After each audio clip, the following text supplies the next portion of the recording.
এই রাস্তা দিয়ে একসময় রাজা বাদশারা ঘোড়ায় চড়ে চলাচল করতেন। এটি হচ্ছে ঐতিহাসিক শেরশাহ সড়ক। আসসালামু আলাইকুম ভিউয়ার্স, আজকে আমি ঐতিহাসিক শেরশাহ রোডের কিছু অংশ আপনাদেরকে দেখাবো। আর এই শেরশাহ রোড ধরেই আমরা চলে যাচ্ছি হারিয়ারখালে। সুলতান শেরশাহ ক্ষমতায় থাকাকালীন যোগাযোগ ব্যবস্থা ও যানবাহন চলাচলের সুবিধার্থে এই রাস্তাটি নির্মাণ করেছিলেন। রাস্তাটি গ্র্যান্ড ট্রাঙ্ক রোড নামে পরিচিত। রাস্তাটি ভারতের সিন্ধুনদ থেকে শুরু হয়ে যশোর শহরের পার্শ্ব রাস্তা দিয়ে বাঘারপাড়া থানার মধ্য দিয়ে মাগুরা জেলার শালিকা উপজেলার শতপাড়া, সরুসোনা, দেশমুখপাড়া, বুনাগাতি গ্রামসহ বিভিন্ন গ্রামের মধ্য দিয়ে ঢাকার অদূরে সোনারগাঁও পর্যন্ত বিস্তৃত।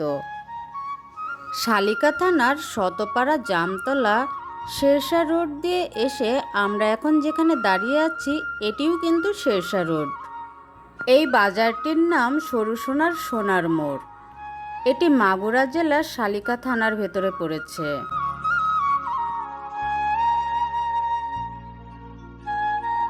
পাশের যে শাখা রাস্তাটি দেখতে পাচ্ছেন, এই রাস্তাটি দিয়েই কিন্তু আমরা এখন চলে যাব হারিয়ারখালের দিকে। সুলতান শেরশাহর আমলের রাস্তাটির দৈর্ঘ্য প্রায় ৩,৫০০ মাইল। ১৫৪১ থেকে ৪৫ সালের মাত্র ৫ বছরের শাসনামলে শেরশাহর তত্ত্বাবধানে নির্মাণ করা হয় সড়কে আজম, যা গ্র্যান্ড ট্রাঙ্ক রোড নামে পরিচিত। এই রাস্তাটি দিয়ে আমি প্রথম যখন বাড়িতে গেছিলাম তখন রাস্তাটি আমার কাছে খুবই ভালো লেগেছিল। যত দূরে চোখ যায় দেখে মনে হবে সবুজে ছেয়ে আছে, আর এই সবুজের মাঝ দিয়ে পানি প্রবাহিত হয়ে চলেছে। তার থেকেও বড় কথা, আমি একটি ঐতিহাসিক রোডের উপর দিয়ে যাচ্ছি। এটি ভাবতেই নিজেকে মনে হতে লাগলো আমি কোনো এক ইতিহাসের সাক্ষী হতে পেরেছি।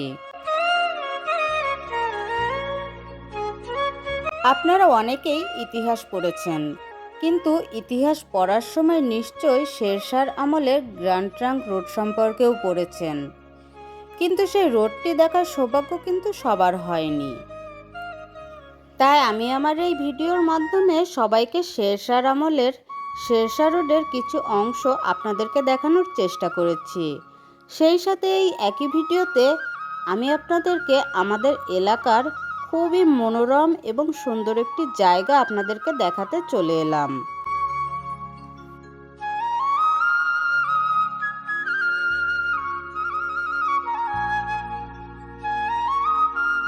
রাস্তার ডান পাশে যে খালটি দেখতে পাচ্ছেন, এই খালটির নাম হারিয়ার খাল।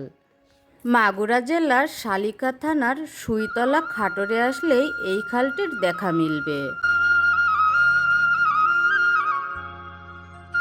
বছরের অন্যান্য সময়ে এখানে তেমন একটা লোকজনের দেখা মেলে না, তবে বিভিন্ন উৎসবে এখানে লোক সমাগম চোখে পড়ার মতো।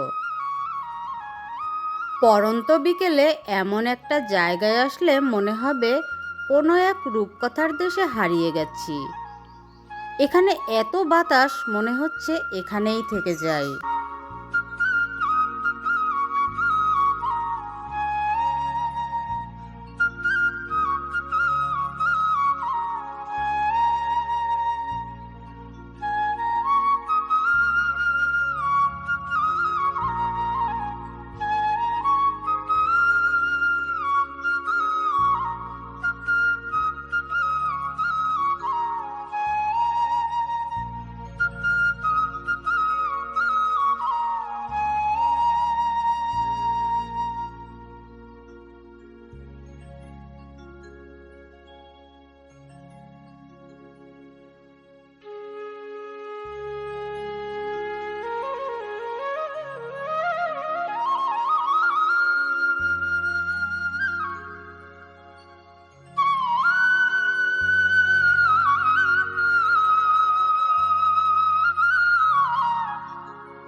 এখন আমরা আরও কিছুটা সামনের দিকে যাব।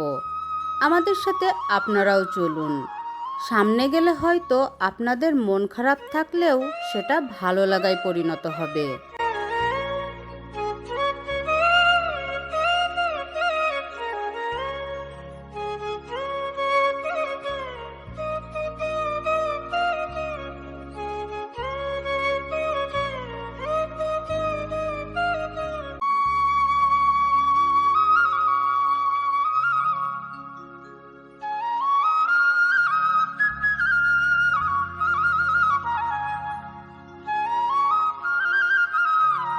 ঈদের সময়ে এই জায়গাটায় সবাই ঘুরতে আসে। এখানে অনেক ধরনের দোকান বসে। এমনকি এখানে যেন কোনো রকমের অপ্রীতিকর ঘটনা না ঘটে তার জন্য সিভিলে পুলিশ থাকে। ঈদের সময়ে যতদিন ঈদের আমেজ থাকবে ততদিনই এখানে মানুষের আনাগোনা থাকবে। আমি এই ভিডিওটি ঈদের দিন করেছি।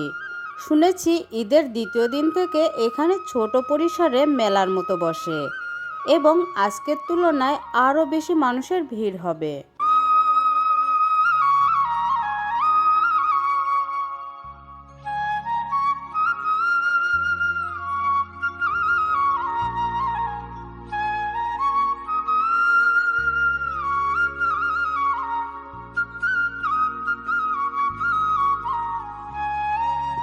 উৎসব ছাড়াও এখানে কিন্তু বিকালে ছেলেরা আড্ডা দিতে আসে।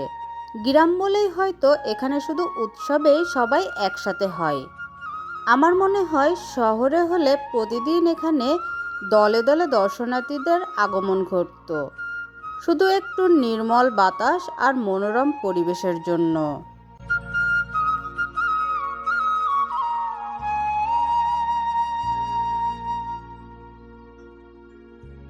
শেরশাহ রোড হয়ে হারিয়ার খাল, সব মিলিয়ে আমার আজকের বিকেলটি খুবই ভালো কেটেছে। এখন বাড়ির দিকে রওনা দিয়েছি। তবে আপনাদের মাঝে আবার ফিরে আসব নতুন কোনো ব্লগ ভিডিও নিয়ে। আমি ফাতেমা আজকে আপনাদের থেকে বিদায় নিচ্ছি। ট্যুরস অ্যান্ড ট্রাভেল ব্লগস চ্যানেলের সাথে থাকার জন্য আপনাদের সবাইকে অনেক ধন্যবাদ। আর হ্যাঁ, আপনারা যারা এখনও আমার চ্যানেলটি সাবস্ক্রাইব করেননি তারা চাইলে চ্যানেলটি সাবস্ক্রাইব করে বেল বাটনের ঘন্টাটি বাজিয়ে রাখতে পারেন। এতে করে আমি নতুন ভিডিও আপলোড করার সাথে সাথেই কিন্তু আপনারা নোটিফিকেশন পেয়ে যাবেন।